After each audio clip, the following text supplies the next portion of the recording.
सूरज की हल्की किरणों के बीच लोग अपनी दिनचर्या शुरू कर रहे थे। करीब 7 बजे जापानी सेना को अपनी रडार पर दक्षिण में हलचल दिखाई देती है। कुछ देर में वो समझ जाते हैं कि एक अमेरिकी विमान हिरोशिमा शहर की तरफ बढ़ रहा है। तभी जापानी सेना तुरंत सभी रेडियो कार्यक्रम बंद करवाकर हर तरफ चेतावनी के सायरन बजाती है और हिरोशिमा के लोग प्रार्थना करने लगते हैं कि अमेरिका उनके इलाकों में हमला ना करे, क्योंकि उस वक्त के सबसे शक्तिशाली बॉम्ब से भी कोई एक छोटा सा इलाका तबाह हो पाता था, जिसमें कुछ दर्जन लोगों की मौत होती थी।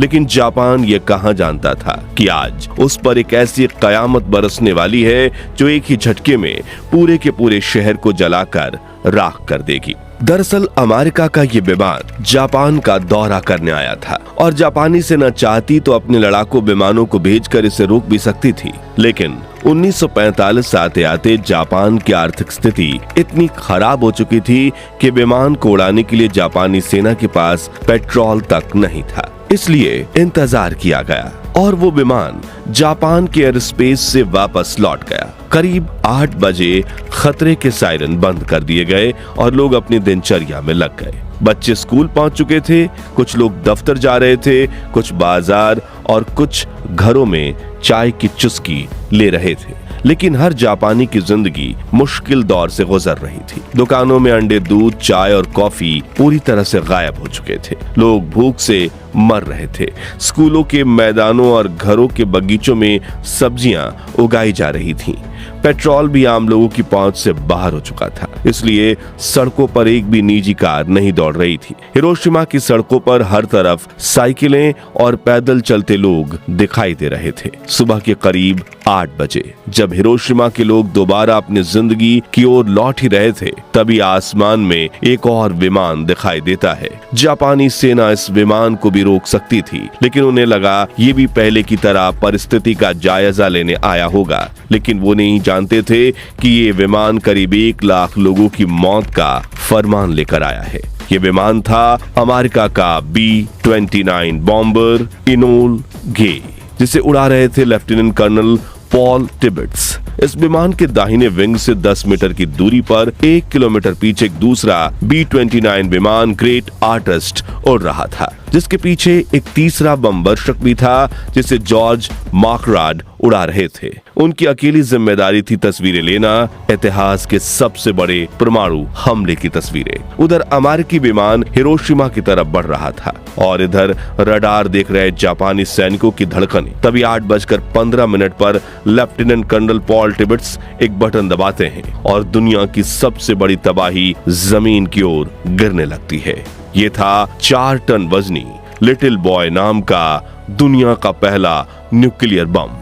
इस बम को हिरोशिमा के अओई ब्रिज पर गिराना था, लेकिन हवा इतनी तेज थी कि अपने लक्ष्य से 250 मीटर दूर शीमा सर्जिकल क्लिनिक की तरफ बढ़ने लगता है। करीब 43 सेकंड्स तक नीचे गिरते हुए इस बम को हिरोशिमा के कई लोग अपनी आंखों से देखते हैं, मगर वो कुछ समझ पाते उससे पहले ही जमीन से करीब 600 मीटर ऊपर हवा में ही लिटिल बॉय ब्लास्ट हो जाता है। आसमान में अचानक एक तेज रोशनी फटती है और जो लोग जमीन पर थे उनकी आंखें पलक झपकने से पहले ही जल जाती है और फिर एक जोरदार धमाका। इसकी शक्ति 12,500 टन TNT के बराबर थी। जब ये फटा तो आसमान में तापमान 10 डिग्री सेंटीग्रेड तक पहुंच गया, मानो सूरज धरती पर आकर फट गया हो। धमाके के तुरंत बाद हर तरफ आग की लपटें फैल चुकी थी। शहर के बीचों बीच कंक्रीट की इमारतों को छोड़कर बाकी सब जलकर राख हो गए थे। विस्फोट का असर इतना तेज था कि ग्राउंड जीरो से 15 किलोमीटर दूर हर इमारत के खिड़कियों के शीशे चकनाचूर हो गए। पलक झपकते ही हिरोशिमा की 2/3 इमारतें धाराशाही हो गईं। विस्फोट के चारों तरफ कई किलोमीटर तक आग की आंधी फैल गई। करीब 4000 डिग्री सेल्सियस तापमान पर उठी आग के इन लपटों ने पेड़ पौधे, जीव जंतु, जानवर और इंसान किसी को नहीं बख्शा और एक क्षण में ही हिरोशिमा की 2.5 लाख आबादी से 30 80% यानी 80,000 लोग जलकर भाप बन गए। हिरोशिमा पर बम गिराने वाले पायलट पॉल टिबेट्स बताते हैं, जैसे ही विस्फोट हुआ एनोला गे के आगे के केबिन में रोशनी फैल गई। मैंने अपने दांतों में एक अजीब सी सिहरन महसूस की। विमान के पिछले हिस्से में बैठे हुए टेल गनर बॉब कैरन ने अपना कोडक कैमरा उठाया और नीचे के दृश्य की तस्वीरें लेने लगे। नीचे के बैगनी बादलों के बीच सफेद धुएं का एक रेला 3000 फीट तक उठा और उसने एक मशरूम की शक्ल बना ली। रेडिएशन से बना एक ऐसा जहरीला मशरूम जो आने वाले कई दशकों तक हिरोशिमा के लोगों को तड़पाकर मारने वाला था। 13 वर्षीय सेतुस्को थर्लो जो उस समय स्कूल में थी बताती हैं, मैंने एक तेज सफेद रोशनी देखी और फिर सब कुछ काला हो गया। जब होश आया तब मैं मलबे में दबी हुई थी। मेरी सहेलियां चीख रही थीं, कुछ की आंखें निकल आई थीं, कुछ के शरीर से खाल लटक रही थी। मैं बस रेंग कर बाहर निकली, लेकिन वहां बाहर कोई दुनिया ही नहीं बची थी। आग की लपटें मेरा पीछा कर रही थी। मैं बहुत तेज भागी, तभी पीछे से मुझे एक जानी पहचानी आवाज सुनाई थी। वो मेरी सहेली थी जो मलबे के नीचे फंसी थी। मैंने उसे निकालने की कोशिश की, तभी आग की लपटों ने उसे मेरी आंखों के सामने जला दिया। मैं और तेज भागी, लाशों के ढेर के बीच से जैसे तैसे करके एक पहाड़ी पर पहुंची और जब मैंने पीछे मुड़कर देखा तो मुझे मेरा शहर नहीं बल्कि आग का जलता हुआ नर्क दिखाई दिया। उधर हिरोशिमा के पूर्वी इलाके में एक ट्रेन शहर की तरफ बढ़ रही थी। अचानक जवानों ने चलती ट्रेन रोककर सभी पैसेंजर्स को नीचे उतर जाने के लिए कहा। डिब्बों को इंजन से अलग कर दिया और वहीं रोक दिया गया, लेकिन इंजन आगे बढ़ता चला गया। लेकिन वो बहुत आगे नहीं जा पाया क्योंकि रेलवे लाइन पैदल शहर छोड़कर आने वाले लोगों से भरी हुई थी। उनमें से कुछ लोगों की त्वचा उनके चेहरे से लटक आई थी और कुछ की बाहें इस तरह झूल रही थी जिस तरह दीवार से आधा फटा पोस्टर झूलता है। कुछ लोग बहुत धीरे चल रहे थे और उनके मुंह से सिर्फ आवाज निकल रही थी, पानी पानी पानी।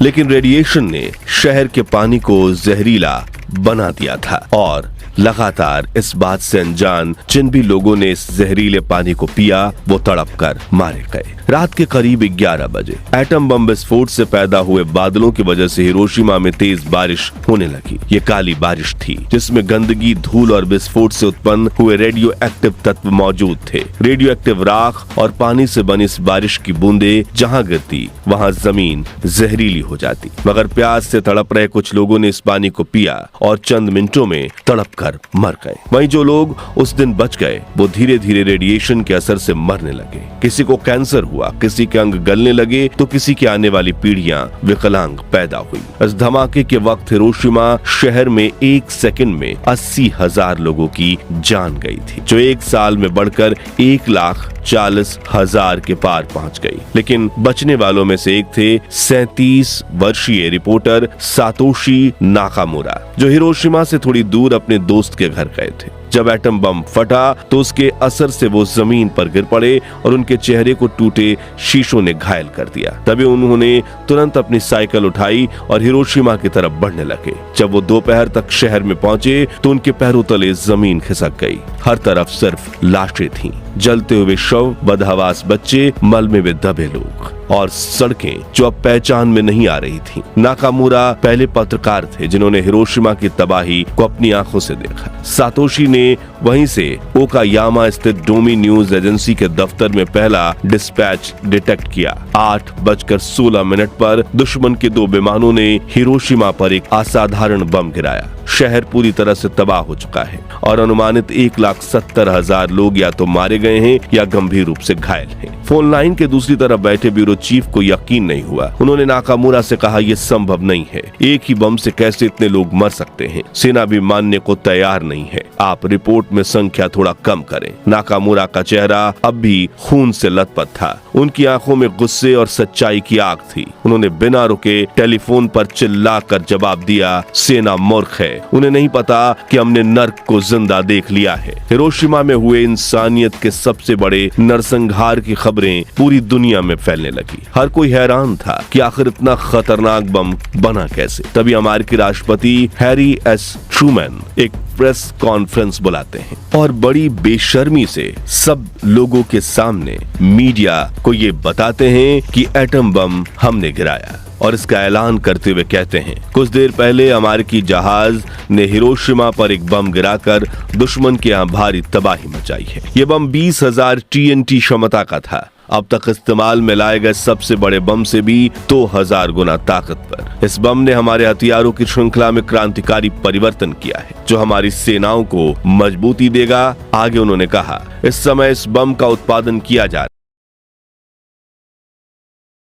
हमारे हथियारों की श्रृंखला में क्रांतिकारी परिवर्तन किया है, जो हमारी सेनाओं को मजबूती देगा। आगे उन्होंने कहा, इस समय इस बम का उत्पादन किया जा रहा है, साथ ही इससे भी ज्यादा खतरनाक बमों की खोज भी जारी है। ये परमाणु बम है जिन्हें ब्रह्मांड की शक्ति से बनाया गया है। दोस्तों, इस तबाही के महज 3 दिन बाद, जब पूरा जापान अब भी राख की उस भयानक सुबह को समझने की कोशिश कर रहा था, जब लापता बच्चों और बिखरे शरीर की पहचाने करना भी संभव नहीं हो गया था, उसी समय 9 अगस्त 1945 की सुबह फिर वही नीला आसमान था, वही गर्मी थी और वही बेखबर लोग थे। लेकिन इस बार निशाना था जापान का एक और शहर, नागासाकी। सुबह करीब 11 बजे अमेरिकी बम वर्षक विमान बॉक्सकार करीब 10,000 मीटर की ऊंचाई से नागासाकी के ऊपर पहुंच चुका था। पहले इसका निशाना जापान का शहर कोकूरा था, लेकिन मौसम खराब होने की वजह से वो सीधा नागासाकी की ओर मुड़ गया। 11:02 पर लेफ्टिनेंट कर्नल चार्ल्स स्वीनी ने फैटमैन नाम का दूसरा परमाणु बम गिरा दिया। ये बम पहले बम लिटिल बॉय से कहीं ज्यादा शक्तिशाली था। इसमें प्लूटोनियम का इस्तेमाल किया गया था। जैसे ही बम नीचे गिरा, पूरा आसमान पीली और सफेद रोशनी से फट पड़ा।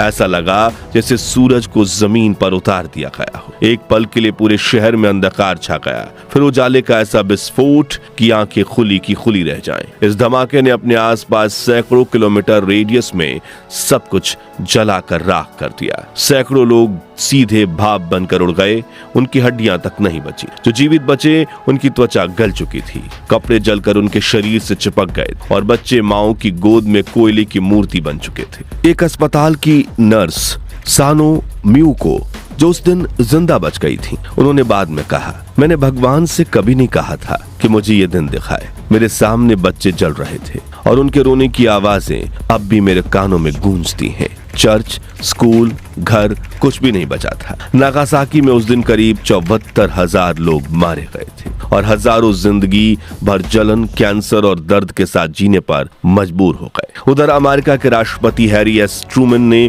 एक बार फिर कॉन्फ्रेंस में कहा, जापानियों को अब तक पता चल चुका होगा कि हमारा परमाणु बम क्या कर सकता है। अगर जापान ने अभी भी आत्मसमर्पण नहीं किया तो हम और हमले करेंगे और दुर्भाग्य से इसमें हजारों नागरिक मारे जाएंगे। 2 न्यूक्लियर अटैक्स और 8 अगस्त को सोवियत यूनियन की तरफ से जापान के विरुद्ध मोर्चा खोल देने पर जापान के सामने कोई चारा नहीं बचा और इस दूसरे हमले के 6 दिन बाद जापान ने अमेरिका के सामने आत्मसमर्पण कर दिया। दोस्तों, हिरोशिमा और नागासाकी की ये कहानियां सिर्फ इतिहास नहीं, यह इंसानियत की सबसे कड़वी सच्चाई है। लेकिन फिर भी आज परमाणु शक्ति को शांति का प्रतीक कहा जाता है। लेकिन क्या यही शांति है, जहां एक बटन दबाते ही लाखों जिंदगियां भाप बन जाएं? और क्या न्यूक्लियर पावर ही भविष्य में मानव सभ्यता को तबाह करने का कारण बन सकती है? अपनी राय हमें कमेंट्स में बताएं। इस वीडियो को जितना हो सके लाइक और शेयर करके इतिहास के इस दर्दनाक सच्चाई को पूरी दुनिया तक पहुंचाइए और ऐसी ही सच्ची झकझोर देने वाली कहानियां सुनते रहने के लिए हमारे चैनल को सब्सक्राइब करके पास वाली घंटी जरूर बजा दीजिए। जय हिंद।